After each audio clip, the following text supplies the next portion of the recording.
Well,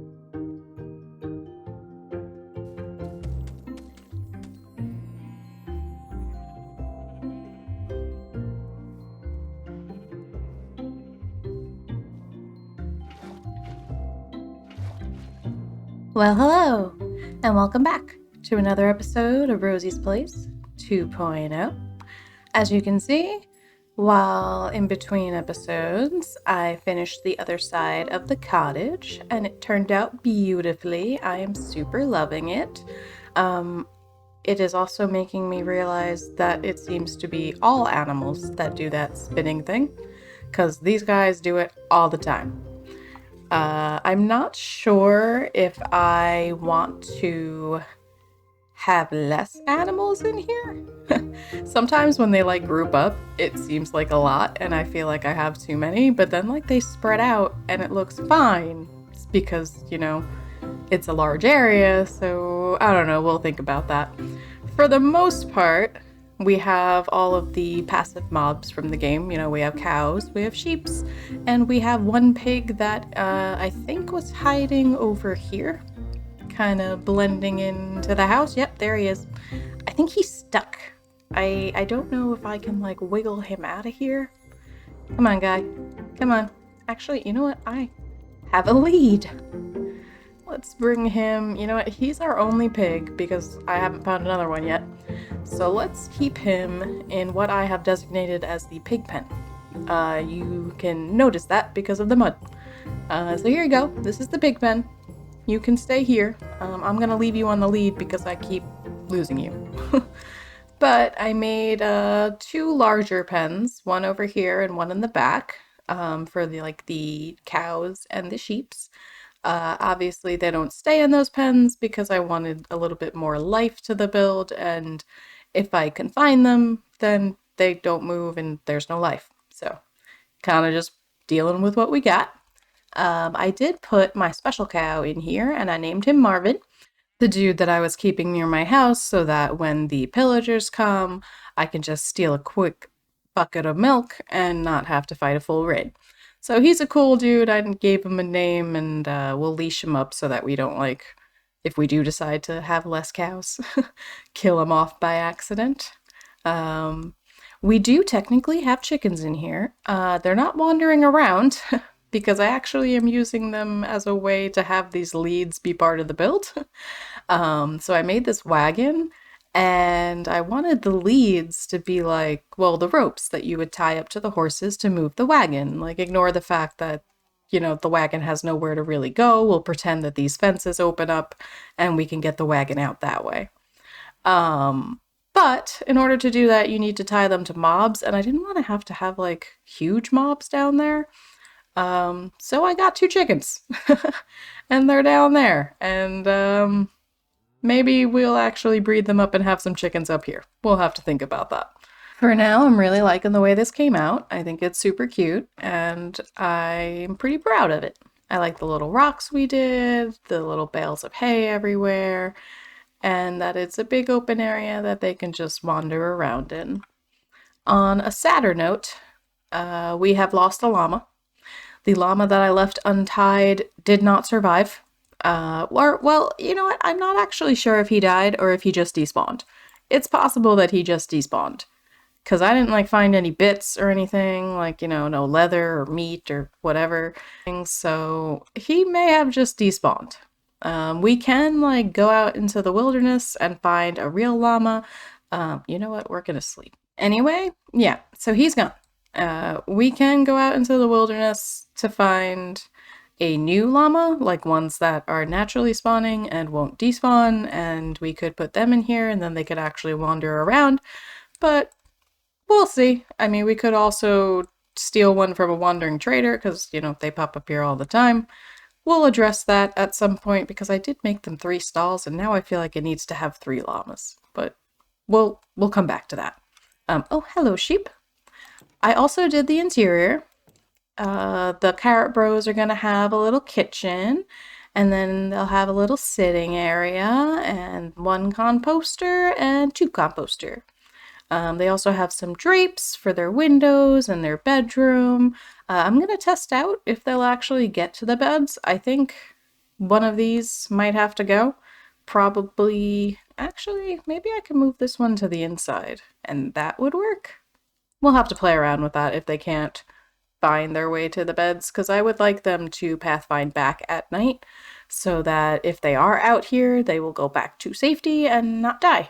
I did light up the area, but I don't trust that they won't die. So we'll also have to decide on the door. So I can make it an iron door and put some buttons here. That would be fine. But I also kind of want to try the carpet trick. I mean, it clearly doesn't work on like hostile mobs because I went into the moss farm and I baited a bunch of them in there and they followed me in. So, you know, the carpet trick that I was hoping would work doesn't work, but I'm still leaving those doors open. But over here, it might work on the villagers. I think maybe that's what I was thinking of when I thought about the 3-stacked carpet. So we're gonna test it out. We'll put one of the carrot bros in here and we'll see if he walks through this door. I don't think he will, but if he does, we can change it to an iron door. Not a big deal. I did also put down some mud paths to just mark out where I want, you know, the paths to go.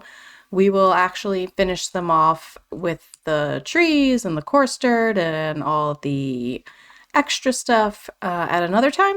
I also made the horses a little stable outside so that they have a little home to go to, and I love its overgrown feeling with the leaves and the glowberries and their little watering hole. And yeah, it's super cute. And this way they won't have to just be on a fence post in front of my house. So Silver and Boots now have a home to call their own, and they have little hay bales and their water, and you guys are gonna love it. It's great. So let's see. Actually, you know what? Let's move that. What else did we do? We also filled in this river so that it wasn't just a weird cut of the land that I made. So now the river goes all the way around. We are officially an island. And I made this side kind of like a rocky. We'll see if I spread it out. I'm still deciding. I mean, I definitely like the way it looks. I just don't know if I want it to be the whole entire thing as rocky or just like patches of it. So I'll have to think more on that. But I also moved our sugarcane and bamboo because, okay, let's be real. I never went over there to collect it. Did not have any more bamboo or sugarcane than I collected during like the first couple of weeks of this world. So what we're gonna do right now is make a more permanent location for them. And I'm thinking right here, right on this little hill. We'll make like a kind of garden thing and we'll make little huts, and inside those huts will be the passive sugarcane and bamboo farms. And then I won't have to worry about collecting it. It will just collect itself. So let's lay all that out and not have to worry about them ever again.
We are harvesting sugarcane. Oh yeah. And bamboo. This is awesome. And I think the huts came out super cute. They are originally kind of based on a Lego set that my sister got me for Christmas. I made the house to it and it's for like a Zen garden, and these kind of look like that house. It just, I don't know. I did the house and I was like, these would be really cute and I could put my sugarcane and my bamboo in them. And then I was like, okay, let's do it. So here they are.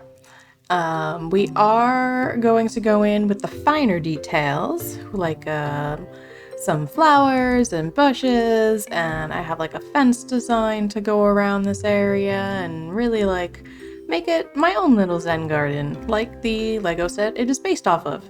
So that's gonna be pretty cool. Let's put in those details and see how it all comes out.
Ah, the finer details. They really just make a build so much more. I absolutely love this area. And I'm not really done with it. I would like to put in like a bench or two somewhere and maybe a water feature of some sort, whether that's a pond or maybe some type of fountain. I'm not sure. I also do want to put in some more flowers and like foliage, but running low on resources. I've kind of just been building lately and not so much collecting. So yeah, my flowers and whatnot are definitely running out. I absolutely love this touch of using the bamboo fences as kind of like little bamboo shoots popping up all around the area. That really brought it together for me.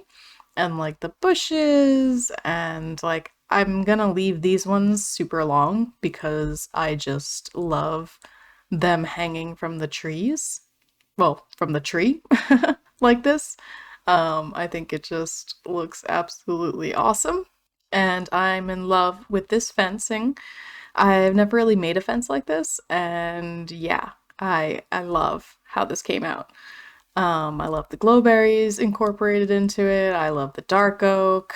Yeah, just super happy with the fence. And this entire place.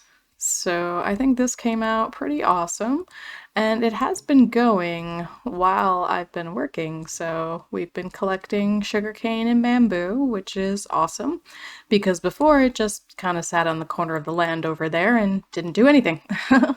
Occasionally I would cut it down if I needed something, but this is cool. This means that we are going to have a steady flow of all of that so that we can make rockets later on and, well, just generally use the bamboo because I do really like the blocks. It is kind of hard for me to incorporate yellow into most of my builds, I feel like. I'm not like super good at using that color, I guess.